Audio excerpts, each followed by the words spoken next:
Rational ടോക്സിൻ്റെ അടുത്ത വീഡിയോയിലേക്ക് സ്വാഗതം.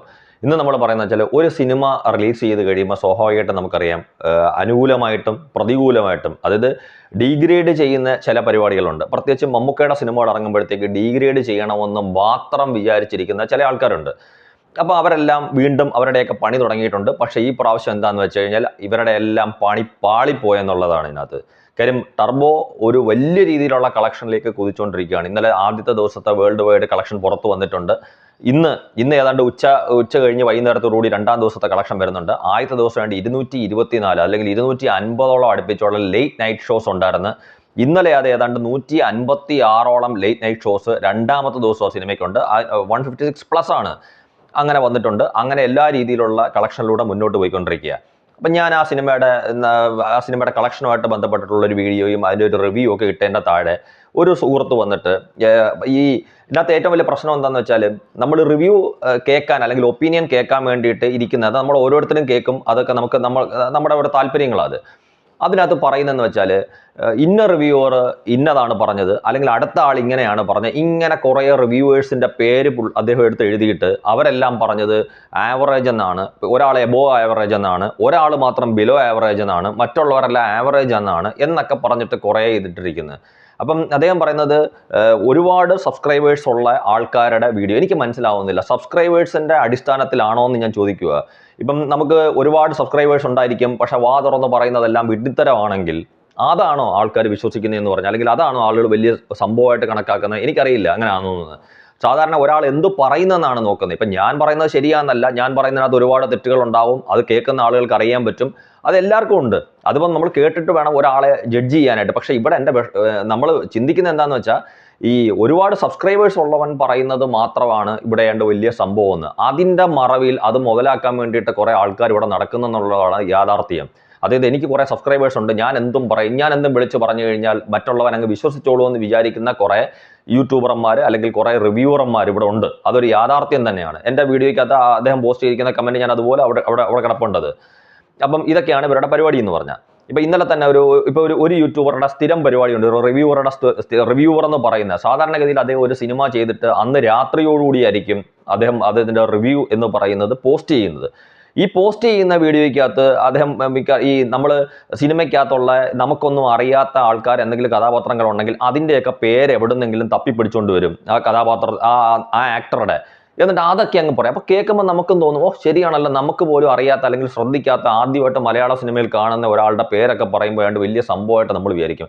പിന്നെ ഇദ്ദേഹം പറയുന്ന ചില കാര്യമുണ്ട്, ക്യാമറ പോകുന്ന ഒരു രീതി. ഇപ്പം ഈ സിനിമയായിട്ട് ബന്ധപ്പെട്ടുള്ള പല ക്യാമറ പോകുന്ന ഒന്ന് കാണണം, അത് അങ്ങനെ ഇങ്ങനെയൊക്കെ പോകുന്നതെന്നൊക്കെ പറയും. ഇതൊക്കെ കേൾക്കുന്നവൻ വിചാരിക്കും ഈ ക്യാമറ പോകുന്നതെന്നൊക്കെ പറയുമ്പോൾ ഏതാണ്ട് വലിയ വേണ്ടത്. അപ്പം ഈ ആളൊരു സിനിമ എടുത്ത് കാണിക്കണം. അതിന് വേണ്ടിയിട്ട് എനിക്ക് തോന്നുന്നു ഈ ഇദ്ദേഹത്തിന് ഇഷ്ടപ്പെടുന്ന ആൾക്കാരെല്ലാം കൂടെ ചേർന്ന് ഒരു സിനിമ പ്രൊഡ്യൂസ് ചെയ്യണം. എന്നിട്ട് കാര്യം ഇദ്ദേഹം പറയുന്നതാണല്ലോ ശരി, അങ്ങനെ വിശ്വസിക്കുന്ന കുറേ ആൾക്കാരുണ്ടല്ലോ. കാര്യം പല പ്രാവശ്യം എൻ്റെ വീഡിയോയുടെ കമൻറ്റ് ബോക്സിൽ വന്നിട്ട് ഇങ്ങനെ പറഞ്ഞിട്ടുണ്ട്, ഇന്നാരുടെ റിവ്യൂ കാണണം, ഇന്നാർ പറയുന്നതേ കേൾക്കത്തുള്ളൂ, ആ റിവ്യൂ വരട്ടെ. അപ്പോൾ ഇവന്മാരെല്ലാം കൂടെ ചേർന്നിട്ട് ഒരു പടം പ്രൊഡ്യൂസ് ചെയ്തിട്ട് ഈ ഡയറക്ടർ, അതായത് ഈ റിവ്യൂവർ എന്ന് പറയുന്ന ഇയാളെ പിടിച്ചങ്ങ് ഡയറക്ടറാക്കണം. എന്നിട്ടൊരു പടം അയാൾക്ക് പ്രൊഡ്യൂസ് ചെയ്ത് അയാൾക്ക് ഡയറക്റ്റ് ചെയ്യാനുള്ള ഒരു അവസരം കൊടുക്കണം. അപ്പോൾ നമുക്കൊന്ന് കാണണം ഇയാളുടെ ക്യാമറ പോകുന്നത് എങ്ങനെയാണ്, ഇയാൾ എഡിറ്റ് ചെയ്യുന്നത് എങ്ങനെയാണ്, അല്ലെങ്കിൽ കട്ട് ചെയ്യുന്നത് എങ്ങനെയാണ്, അല്ലെങ്കിൽ ആക്ഷൻ ഇയാൾ എങ്ങനെ ചിത്രീകരിക്കുന്നത്, ഇയാൾ ഓരോ ക്യാരക്ടറുകളെ പ്രസൻറ്റ് ചെയ്യുന്ന രീതി എങ്ങനെയാണെന്നൊക്കെ നമുക്കൊന്ന് കാണണം. കാര്യം എനിക്ക് കാണാൻ വലിയ ആഗ്രഹമുണ്ട്. കാര്യം ഇത്രയൊക്കെ കഴിവുള്ള ആളാകുമ്പോൾ ചെയ്യണ്ടേ. ആശാൻ ഇപ്പം ഈ പറഞ്ഞ കണക്ക് കുറച്ച് ദിവസങ്ങൾക്ക് മുമ്പ് ഒരു പ്രൊഡ്യൂസറുമായിട്ട് എന്തോ ഒരു പ്രശ്നത്തിൻ്റെ പുറത്ത് അദ്ദേഹത്തിൻ്റെ ഏതോ സിനിമയെക്കുറിച്ച് പറഞ്ഞ റിവ്യൂവിനകത്ത് എന്തെങ്കിലും പ്രശ്നത്തിന് അദ്ദേഹം പിടിച്ച് എന്തോ ഒന്ന് വരട്ടിയപ്പോഴത്തേക്ക് ആ യൂട്യൂബിലെ വീഡിയോയും റിമൂവ് ചെയ്തിട്ട് ഓടിയ മാന്യനാണ് ഒരു യൂട്യൂബർ എന്ന് പറയുന്നത്, ഒരു റിവ്യൂവർ എന്ന് പറയുന്നത്. അത് ഓടിപ്പോയി. അപ്പോൾ എന്ന് വെച്ച് കഴിഞ്ഞാൽ ഈ പണിയൊന്നും നടക്കത്തില്ലെന്ന് മനസ്സിലായി ആ നിർമ്മാതാവിൻ്റെ അടുത്ത്. അതുകൊണ്ട് ജീവിതത്തിൽ ആദ്യമായിട്ട് ഒരു പോസ്റ്റ് തന്നെ, അതായത് ഒരു വീഡിയോ തന്നെ റിമൂവ് ചെയ്തിട്ട് ഓടേണ്ടി വന്ന്. ഇപ്പം മമ്മൂട്ടി കമ്പനിയുടെ അതായത് ഒരു റിവ്യൂവറുടെ ഏതോ ഒരു വീഡിയോ, അതായത് ടർബോയുമായിട്ട് ബന്ധപ്പെട്ടുള്ള ഒരു വീഡിയോ മമ്മൂട്ടി കമ്പനി എങ്ങാണ്ട് കോപ്പിറൈറ്റിൻ്റെ എന്തോ ചെയ്തിട്ട്, കാര്യം തംബ്നെയിൽ എങ്ങാണ്ട് മമ്മൂട്ടി കമ്പനിയുടെ ഇതെങ്ങാണ്ട് ഉപയോഗിച്ചിട്ടുണ്ട്, അതിൻ്റെ ലോഗോയോ അതിൻ്റെ പിക്ചറോ എന്തോ എങ്ങാണ്ട് മമ്മൂട്ടി കമ്പനിയുടെ ഒരു ഇത് ഉപയോഗിച്ചിട്ടുണ്ടെന്ന് പറയുന്നത്. അത് വ്യക്തമായിട്ട് കോപ്പിറൈറ്റ് അടിച്ചിരിക്കുന്നതിൻ്റെ കാരണം അവരതാണ് പറയുന്നത്. അപ്പോൾ അതിന് അദ്ദേഹത്തിനെ മമ്മൂട്ടി കമ്പനിയും തെറി പറഞ്ഞിട്ട്, അത് വളരെ മോശമായിട്ടുള്ള രീതിയിൽ തെറി പറഞ്ഞിട്ട്, കാര്യം മമ്മൂട്ടി കമ്പനിയെ എങ്ങനെയെങ്കിലും തെറി പറയുക, മമ്മൂട്ടി കമ്പനി എങ്ങനെയെങ്കിലും നശിപ്പിക്കുക എന്ന് വിചാരിക്കുന്ന ഒരുപാട് ആൾക്കാർ ഇവിടെ ഉണ്ട്. എങ്ങനെങ്കിലും കുറ്റം പറയണം, മമ്മൂട്ടിയുടെ സിനിമകളൊക്കെ പരാജയപ്പെടുത്തണം എന്ന് വിചാരിക്കുന്ന കുറേ ആൾക്കാരുണ്ട്. ഇപ്പം മമ്മൂക്ക നല്ല രീതിയിൽ സിനിമയിൽ അഭിനയിച്ചപ്പം പോലും മമ്മൂക്കയെ വിമർശിച്ചിരിക്കുന്ന നമുക്കറിയാം പലരും. അതായത് ക്ഷീണമാണ്, അവശതയാണ്. മുൻകാലങ്ങളിൽ ഞാൻ പറയുക, അതെല്ലാം കൂടെ കണ്ണൂർ സ്ക്വാഡ് എന്ന് പറയുന്ന സിനിമയിൽ കൂടെ അതങ്ങ് തിരുത്തി കൊടുത്ത്. ഇപ്പൊ ടർബോ എന്ന് പറയുന്ന സിനിമയ്ക്കകത്ത് നമുക്കറിയാം ഈ അദ്ദേഹം പലയിടത്തും ഇപ്പം ചാടി അടിക്കുന്നതാണെങ്കിലും അല്ലെങ്കിൽ അങ്ങോട്ട് ചെന്ന് ഫൈറ്റ് ചെയ്യുന്നതാണെങ്കിലും അത് ഒരിടത്ത് നിന്നുകൊണ്ട് ഫൈറ്റ് ചെയ്യുന്നതിനെക്കാട്ടിലും കൂടുതൽ, പ്രത്യേകിച്ച് ആദ്യത്തെ ഒരു പള്ളിപ്പറമ്പിൽ അടി കഴിഞ്ഞ് കഴിഞ്ഞാൽ പിന്നെ വരുന്ന 4 ഫൈറ്റിനകത്തും മമ്മൂക്ക അങ്ങേ അറ്റം ഭയങ്കരമായിട്ടുള്ള രീതിയിലാണ് അദ്ദേഹം ആ ബാക്കിയുള്ള 4 ഫൈറ്റും അദ്ദേഹം ചെയ്തിരിക്കുന്നത്. 5 ഫൈറ്റ് സൂപ്പറായിട്ടാണ് അദ്ദേഹം ചെയ്തിരിക്കുന്നതെങ്കിൽ പോലും ക്ലൈമാക്സ് ഫൈറ്റിലൊക്കെ എനിക്ക് തോന്നുന്നു മറ്റാരെങ്കിലും കൊണ്ട് ഇത്രയും മനോഹരമായിട്ട്, അതായത് അദ്ദേഹത്തിൻ്റെ ഒരു ഏജ് ഗ്രൂപ്പിലുള്ള ഒരാളെ കൊണ്ട് പറ്റുമെന്ന് എനിക്ക് തോന്നുന്നില്ല. കാര്യം അത്രയും ഗംഭീരമായിട്ട് ഇപ്പം ഇത്രയും വലിയ രീതിയിലുള്ള collection first day world wide collection നേടി ഇനിയുള്ള ദിവസങ്ങളിലുള്ള കളക്ഷൻ വരുന്നു. സിനിമ ഒരു വലിയ വിജയത്തിലേക്ക് പോകുന്നു. ഒരു 100 കോടി അല്ലെങ്കിൽ 150-200 കോടിയിലേക്ക് എത്തുന്ന കാര്യത്തിനകത്ത് യാതൊരുവിധ ബുദ്ധിമുട്ടും ഇല്ല എന്നുള്ളതാണ് തിയേറ്ററിൽ നിന്നുള്ള റെസ്പോൺസ്. ഇപ്പം ആദ്യത്തെ ദിവസത്തെ ആദ്യത്തെ ഷോ, അതായത് ഫാൻ ഷോ എന്ന് വേണമെങ്കിൽ നമുക്ക് പറയാവുന്ന ഷോ കണ്ട ആളാണ് ഞാൻ. ഇപ്പം ഇന്നിപ്പോൾ സാറ്റർഡേ, നാളെ ഞായറാഴ്ചത്തേക്ക് ഞാൻ വീണ്ടും അതേ സിനിമയ്ക്ക് വേണ്ടി ബുക്ക് ചെയ്തിരിക്കുകയാണ് ടിക്കറ്റ്. നാളെ ഒന്നുകൂടെ ആ സിനിമ കാണാൻ വേണ്ടിയിട്ട്. കാര്യം ഇത്തരത്തിലുള്ള സിനിമകൾ എന്ന് പറഞ്ഞു കഴിഞ്ഞാൽ മമ്മൂക്കയിൽ നിന്ന് നമ്മൾ ഒരുപാട് കാലത്തിന് ശേഷമാണ് ഇത്തരത്തിലുള്ളൊരു സിനിമ കാണുന്നത്. അപ്പം ഈ സിനിമ വീണ്ടും വീണ്ടും നമുക്ക് കാണാൻ നമുക്ക് അത് ഇപ്പം എന്നോട് ചോദിച്ചവരോട് ഞാൻ പലരോടും പറഞ്ഞു അത് ഫൈറ്റിന് പ്രാധാന്യമുള്ള ഒരു സിനിമയാണ്. അപ്പോൾ ഫൈറ്റ് ഇഷ്ടപ്പെടുന്ന ആളുകൾക്ക് പിന്നെ എല്ലാം ഉണ്ട്. ഇപ്പം നമ്മൾ ചില ആൾക്കാർ പറയും കഥയില്ല എന്ന്. കഥ കാണിക്കേണ്ടുന്ന കഥയൊക്കെ ഇതിനകത്തുണ്ട്. ഇപ്പോൾ RDX എന്ന് പറയുന്ന സിനിമയ്ക്കകത്ത് എന്തായിരുന്നു അതിനകത്തെ കഥ എന്തായിരുന്നു, അതുപോലൊരു കഥ ഇതിനകത്തും പറഞ്ഞു പോകുന്നുണ്ട്. ഒരു പക്ഷെ അതിനെക്കാട്ടിലും ശക്തമായ ഒരു കഥ ഇതിനകത്ത് പറഞ്ഞിട്ടുണ്ട്. അതായത് കഴിഞ്ഞ കുറേ കാലങ്ങളായിട്ട് നമ്മുടെ സമൂഹത്തിൽ നിൽക്കുന്ന ചില മേഖലകളിൽ നമ്മൾ അറിയാത്ത ചില സംഭവങ്ങളുമായിട്ട് ബന്ധപ്പെട്ടിട്ടാണ് ഇതിൻ്റെ കഥ പോകുന്നത്. അതുമായിട്ട് ബന്ധപ്പെട്ടിട്ടുള്ളതാണ് ഇതിനകത്ത് ഈ ഫൈറ്റ് എന്ന് പറയുന്നത്. അപ്പം മറ്റേതൊരു സിനിമ എടുത്താലും അതിൽ പറയുന്നതിനെക്കാട്ടിലും ശക്തമായിട്ടുള്ള അല്ലെങ്കിൽ സമൂഹം മനസ്സിലാക്കേണ്ടുന്ന, അതായത് ഇപ്പം നമുക്കറിയാം ഇപ്പോൾ ബാങ്കൊക്കെ ആയിട്ട് ബന്ധപ്പെട്ടിട്ടുള്ള ചില കാര്യങ്ങൾ നമ്മൾ കഴിഞ്ഞ കുറേ കാലങ്ങളിൽ നമ്മൾ കേൾക്കുന്നുണ്ട്. അത്തരത്തിലുള്ള ഒരു കാര്യം ഇതിനകത്ത് അവതരിപ്പിച്ചിട്ടുണ്ട് ഈ സിനിമയ്ക്കകത്ത്. അതാണ് ഇതിനകത്ത് ഒരു കഥയെന്ന് പറഞ്ഞാൽ നമ്മൾ ഓരോരുത്തരും മനസ്സിലാക്കേണ്ടുന്ന സംഭവങ്ങളാണിത്.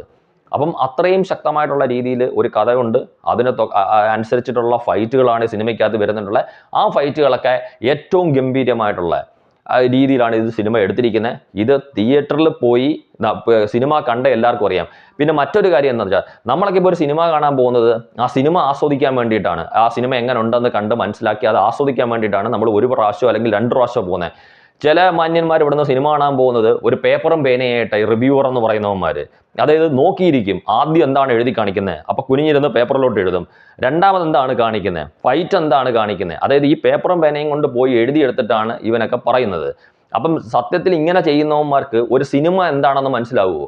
കാര്യം ഒരു സാധനം കണ്ട് ഇത് നോട്ട് ചെയ്ത് വരുമ്പോഴത്തേക്ക് സിനിമ കുറച്ച് മുന്നോട്ട് പോയി കഴിഞ്ഞ് നമ്മളെ സംബന്ധിച്ചിടത്തോളം നമ്മളൊരു സിനിമ കണ്ട് കഴിഞ്ഞതിന് ശേഷമാണ് നമ്മുടെ മനസ്സിലേക്ക് വരുന്നത് എന്തൊക്കെയാണ് നമ്മൾ ആ സിനിമയെ കണ്ടത്, അല്ലെങ്കിൽ എന്തൊക്കെയാണെന്ന് നമ്മൾ പിന്നീടാണ് അത് ആലോചിക്കുന്നത്. അല്ല സിനിമ കണ്ടുകൊണ്ടിരിക്കുമ്പം ഞാൻ കാശ് കൊടുത്ത് ടിക്കറ്റ് എടുത്ത് വന്നിരിക്കുന്ന സിനിമ കണ്ടിട്ട് റിവ്യൂ ചെയ്യാൻ വേണ്ടിയിട്ടെന്നുള്ള രീതിയിലല്ല നമ്മൾ ആരും സിനിമയ്ക്ക് പോകുന്നത്. നമ്മളൊക്കെ സിനിമ കണ്ടതിന് ശേഷമാണ് ഇത്തരത്തിലുള്ള കാര്യങ്ങളെല്ലാം കൂടെ കൂട്ടി ആലോചിച്ചതിന് ശേഷം നമ്മളൊരു റിവ്യൂ ചെയ്യുന്നത്. ഇവനൊക്കെ പേപ്പറും പേനയും കൊണ്ട് പോയി എഴുതിയെടുക്കും. പ്രത്യേകിച്ച് മമ്മൂക്കയുടെ സിനിമയാണെങ്കിൽ അതിനകത്ത് എന്ത് കുഴപ്പമുണ്ട്, മമ്മൂട്ടി കമ്പനിയിൽ എവിടെ എഴുതി കാണിക്കുന്നു, സംവിധാനം എഴുതി കാണിച്ചിട്ടുണ്ടോ, അല്ലെങ്കിൽ ആരെ എങ്ങനെ കാണിച്ചു, അല്ലെങ്കിൽ ഇങ്ങനെ ചെയ്തോ, ഇത് എങ്ങനെ സിനിമ ആസ്വദിക്കാൻ പറ്റും?